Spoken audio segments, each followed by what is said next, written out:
paz. Señor Tudela, tiene la palabra.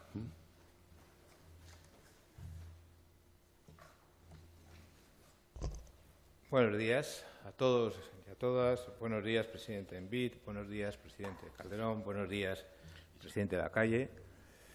Decía el presidente Envid que para él era una sensación especial hablar en este Parlamento como presidente 27 años después.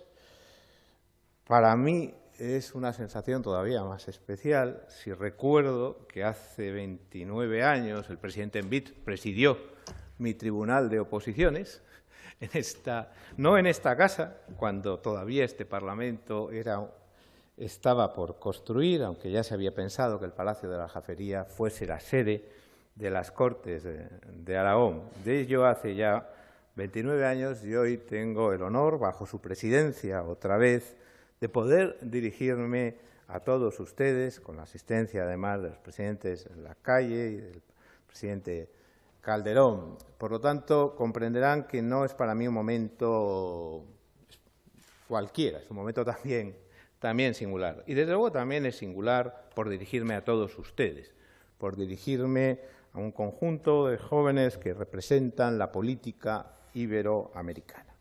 En ese sentido, tengo que felicitar y agradecer a Manuel Zalba esta iniciativa. Me parece que esta poder de convocatoria, la idea, pensar en conjunto por Iberoamérica, es una extraordinaria tarea y, a todas luces, su trabajo ha sido extraordinario. Muchas gracias también por invitarme a poder compartir con ustedes este momento.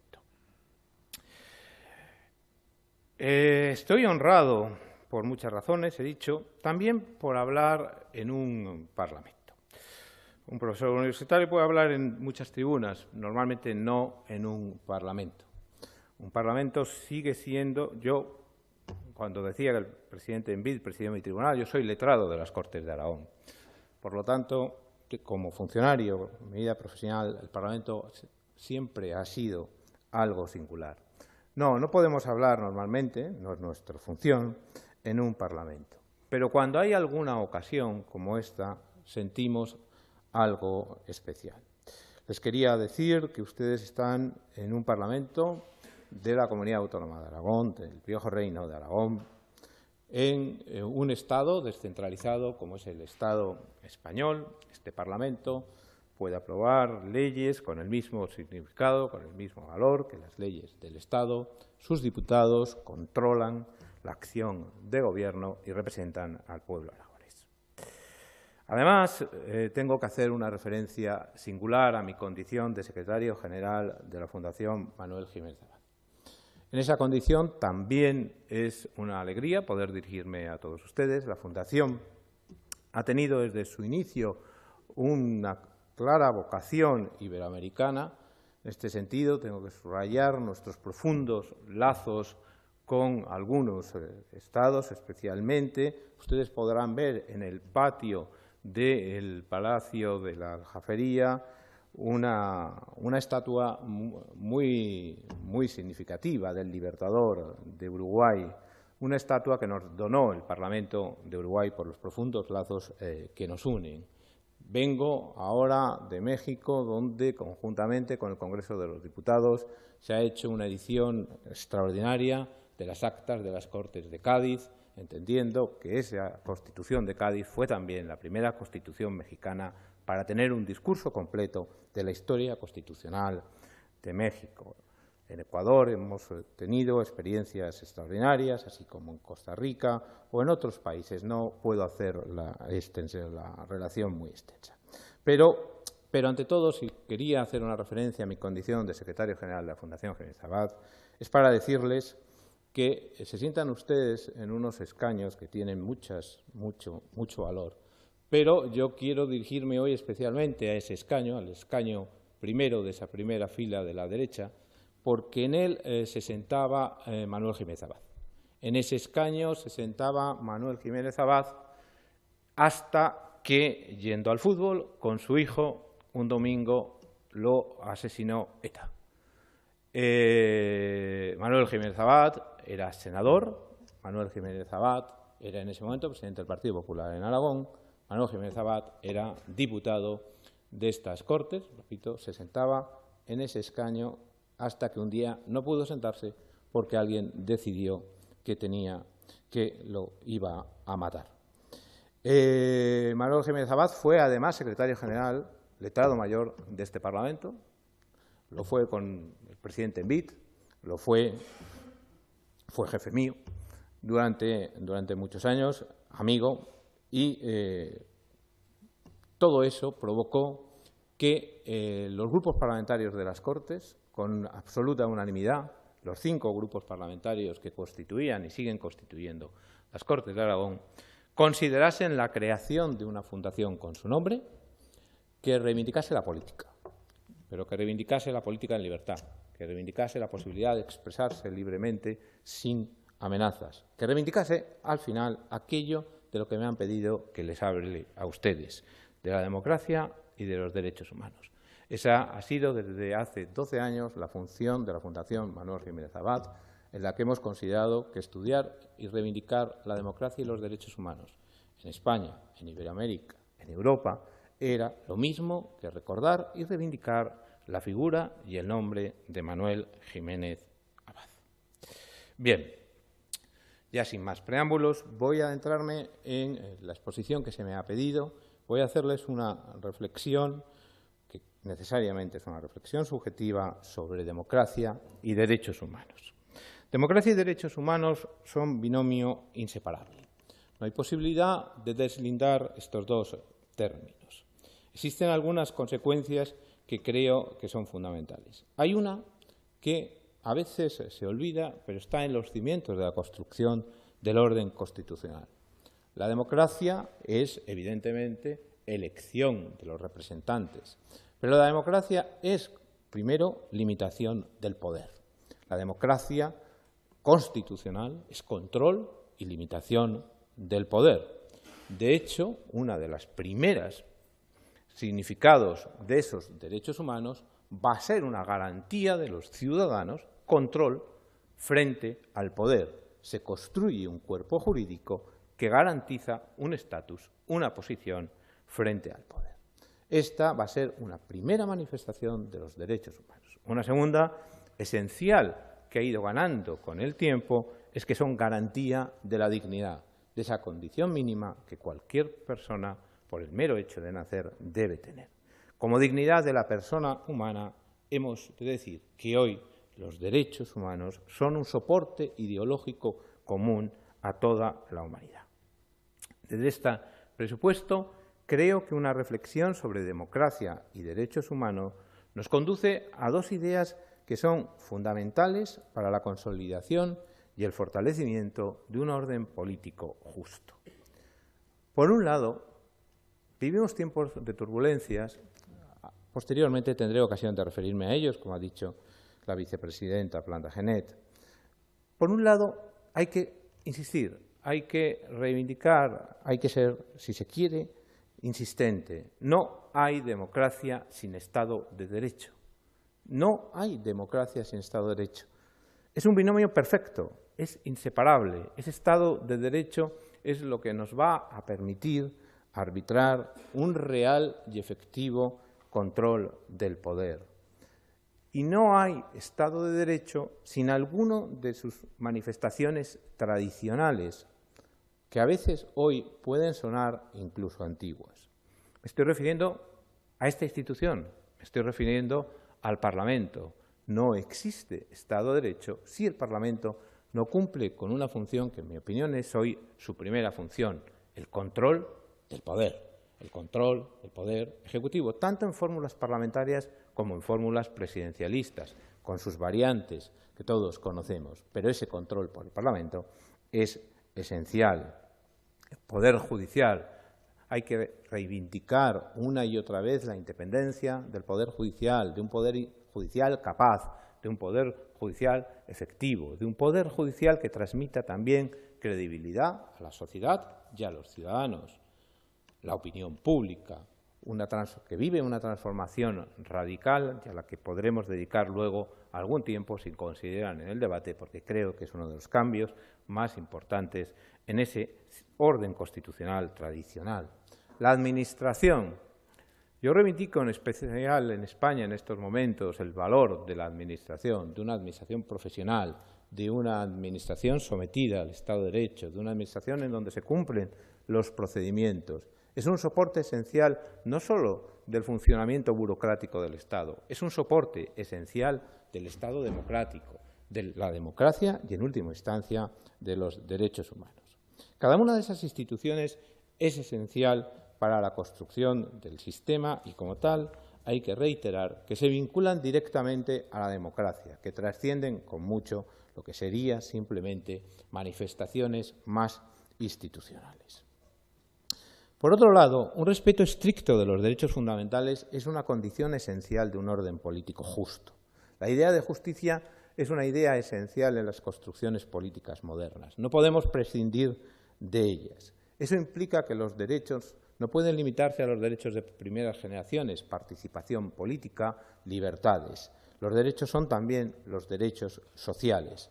Sin los derechos sociales, ¿qué es lo que traen a la democracia? Ese mínimo soporte de dignidad que confiere un mínimo soporte de justicia a una sociedad. Los derechos sociales garantizan que todos los ciudadanos tienen unas condiciones, que todos los ciudadanos tienen ese sustrato de dignidad asegurado en cuanto tienen derecho de sanidad, derechos sociales, derecho a la educación garantizados. Los derechos sociales son de difícil articulación, no solo exigen respeto por parte del poder público, exigen también que por una parte haya una determinada generación de riqueza, pero por otra, y muy fundamentalmente, una conciencia de la redistribución de esa riqueza, una conciencia de la necesidad de un modelo social determinado y de un sistema redistributivo de riqueza. Sin ello, tampoco vamos a tener sociedades justas, ni la democracia va a ser aquello que debería ser en una sociedad del siglo XX. Lo dicho podría haber sido seguramente una descripción subjetiva, por supuesto, pero más o menos aproximada a la realidad hasta hace 10 años. A lo mejor podríamos incluso detenernos allí, pero hoy creo que no es así. Hoy no es posible. Hay que dar bastante más que un paso. ¿Qué ha sucedido? Pues ha sucedido que en 10 años, 15 años o 5 años, como ustedes quieran, todo ha cambiado y ha cambiado profundamente. Hoy la defensa de la democracia y de los derechos humanos exige trabajar para adaptar las instituciones, nuestro orden político, a esos cambios. Necesitamos una nueva actitud proactiva. Ya no es suficiente conservar un orden determinado. Es necesario adoptar actitudes que garanticen la preservación de esas ideas esenciales. De alguna manera podríamos asumir la frase famosa de Lampedusa de que si queremos conservar lo que tenemos que cambiar todo. Y si no queremos solamente conservar, también tendremos que hacer algo más. Pero en cualquier caso, hoy los cambios van a tener que ser profundos y en algunos casos radicales. Pero reitero, la necesidad de esos cambios profundos y radicales no es incompatible con una premisa que creo que es esencial. Hay que seguir preservando las viejas ideas de libertad, igualdad y justicia. Esas ideas son inalterables, pero si queremos preservarlas, si queremos garantizarlas, deberemos hacerlo de manera distinta. ¿Cuál es ese escenario de cambio? ¿Por qué decimos que ha cambiado todo? ¿Por qué se reitera ese cambio? No, me da vergüenza hablarles a ustedes, Parlamento Iberoamericano de la Juventud, Juventud de Cambio. Parece absurdo que lo haga yo, pero la realidad es un lugar común. Las tecnologías de la información y el conocimiento han provocado una transformación radical, una transformación horizontal y vertical de nuestra manera de estar en el mundo, de comunicarnos con el otro, de comunicarnos con el poder, de pensar sobre el poder. Pensemos un poco en conjunto. ¿Consideran ¿Pueden ustedes imaginar algún derecho de los tradicionales que no se haya visto afectado por la consolidación del nuevo escenario tecnológico? Cualquier derecho, cualquiera que ustedes puedan imaginar, está no afectado, en ocasiones profundamente transformado por ese escenario tecnológico. Piensen ustedes en la propiedad, paradigma de los derechos liberales. La transformación es radical. Piensen ustedes en la libertad de expresión, en la participación política, en el derecho de asociación. No voy a hablar del honor, de la intimidad. La transformación es radical. El pensamiento alrededor de la posibilidad de emergencia de nuevos derechos también. Sin embargo, y esta es una reflexión que dejo en la mesa para un posible debate, tengo la sensación de que no es un tema suficientemente trabajado desde el punto de vista, por lo menos, de la teoría. Los cambios no son cambios superficiales, son cambios estructurales que afectan a la esencia de estos derechos. Eso exige una nueva mirada sobre los derechos, una nueva mirada sobre su ejercicio y sobre algo fundamental, la tutela de los mismos. Sin tutela no hay derecho, como todos ustedes saben. Y especialmente esos cambios han sido profundos en lo referido al sistema democrático. Les decía, el derecho de participación política se ha alterado sustancialmente. Hoy es común hablar de desafección, descrédito institucional, erosión de los políticos. En general, esa famosa palabra que hoy ya es común, desafección. Sin embargo, hay un dato sobre el que también les invito a pensar. ¿Por qué esa desafección es generalizada? ¿Por qué incluso en sociedades teóricamente envidiables, como pueden ser los países nórdicos, también existe un grado elevado de desafección, los populismos crecen? ¿Por qué? No es solo debido, quiero decir, a una crisis coyuntural, no es solo debido a un mal funcionamiento de países que, podemos decir, no tienen la democracia tan arraigada en sus culturas. Hay algo más, para que esta desafección esté tan generalizada. Y es que creo que hay circunstancias muy estructurales. No tengo tiempo, no puedo desarrollar este tema, pero voy a subrayar alguna cosa que creo que es evidente. Me parece, ustedes todos están ligados con el mundo político, bastantes de ustedes son parlamentarios, piensen en una idea. ¿No consideran ustedes que existe una profunda anacronía entre el funcionamiento institucional y el funcionamiento actual de la sociedad? Esa anacronía es absolutamente natural. Nadie puede sorprenderse de ella. El orden político, el funcionamiento de las instituciones, está pensado para un modelo social radicalmente distinto al actual. Y si queremos un ejemplo nítido, pongamos este del Parlamento. Ustedes, muchos de ustedes son parlamentarios. ¿Ustedes consideran que los ritmos, los procedimientos, los instrumentos del Parlamento son aquellos que se adecuan a una sociedad como la actual? En mi opinión, la respuesta es clara, pero podríamos hablar de ello. Junto a lo dicho, y ya voy acabando, piensen,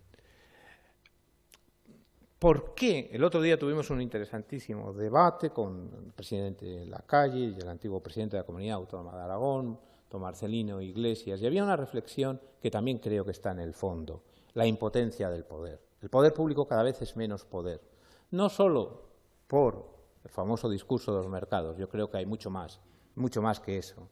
Es la complejidad de la decisión, es la complejidad del orden social, es seguramente la dificultad que supone el ritmo de los cambios. Lo cierto es que hoy, para el poder público, resolver los problemas de los ciudadanos es mucho más difícil de lo que era hasta hace no mucho tiempo. ¿Cuál es la consecuencia? La consecuencia es natural, es normal. El ciudadano está desconcertado, el ciudadano está en parte perdido. Es absolutamente lógico. Lo problemático es que en esas ocasiones hay la tentación de buscar soluciones fáciles y de apoyar a aquellos que nos dan soluciones fáciles. Pero entendamos al ciudadano, entendamos su desconcierto, porque es un tiempo de desconcierto. Decía que una de las circunstancias que creo que explica este cambio es la intensidad del cambio, es la velocidad en los cambios. Hemos hablado mucho de globalización, pero no es el primer momento histórico en el que se produce una globalización. La globalización es una constante en la historia, una constante. ¿Cuál es la diferencia radical? La velocidad con la que están aconteciendo los cambios. Esa es la gran velocidad. Les hago una reflexión adicional. Una velocidad que impide pensar sobre los cambios, que impide pensar sobre sus consecuencias, que impide pensar sobre el modelo social en ciernes. No tenemos teoría, no tenemos la reflexión que nos pueda soportar nuestro trabajo en la política, en la sociedad, ni siquiera en la economía. Ahí hay que hacer una referencia singular al derecho. También es común, muchas veces en parlamentos iberoamericanos, pero también en parlamentos europeos, oímos, se legisla muy mal, las leyes se hacen muy mal, hay una técnica legislativa muy defectuosa, se cambian las leyes con mucha frecuencia. Pero, de nuevo, la pregunta es, ¿por qué sucede eso siempre y en todas partes? Porque un gobierno, 2 gobiernos, 3 parlamentos, 4 parlamentos pueden ser malos, pueden trabajar mal técnicamente, pero cuando un problema es generalizado y estructural, el problema es distinto. Es verdad que a lo mejor no ponemos todo el interés que hay que poner en legislar bien, pero seguramente el problema es que el derecho, especialmente el derecho público, hoy tiene da unas muestras de impotencia que no había dado hasta la fecha, porque yo les pongo siempre un ejemplo a los alumnos, es decir, ustedes piensen, desde el momento en que un ministro decide que hay que legislar sobre telecomunicaciones hasta que la ley se ha aprobado, ¿qué ha sucedido? Que todo el escenario de las telecomunicaciones se ha transformado radicalmente. Cuando la ley se aprueba, la ley ya es antigua. A partir de ahí podemos pensar sobre el derecho. Y sin un derecho efectivo, capaz, potente, ¿qué es del poder? ¿Cómo podemos controlarlo? Pero también cómo puede el poder hacerse efectivo. Acabo. Creo, sinceramente, que estamos en un momento apasionante, complejo, difícil, como no hay más que ver lo que hoy está sucediendo en el viejo continente para ver toda esa complejidad. Están ustedes en un momento histórico, en unos días históricos de este viejo continente, para ver toda esa extraordinaria complejidad. Como todo momento complejo puede resolver, es un momento atractivo, pero también es un momento de confusión, de zozobra, de desasosiego y evidentemente traerá días difíciles, aunque hay que pensar que también traerá un orden constitucional, un orden político renovado, más justo y más libre. Para todo ello, los jóvenes, la juventud, tiene hoy la primera posición para conseguirlo. Por eso, una convocatoria como esta, una convocatoria como un Parlamento Iberoamericano de la juventud, me parece una idea extraordinariamente potente, extraordinariamente importante. El privilegio de la lengua, el privilegio de poder hablar el mismo idioma todos nosotros, es un privilegio que no deberíamos desdeñar, porque es un privilegio que nos da una posición muy singular ante esos retos que vamos a tener para el futuro. Nada más y muchas gracias.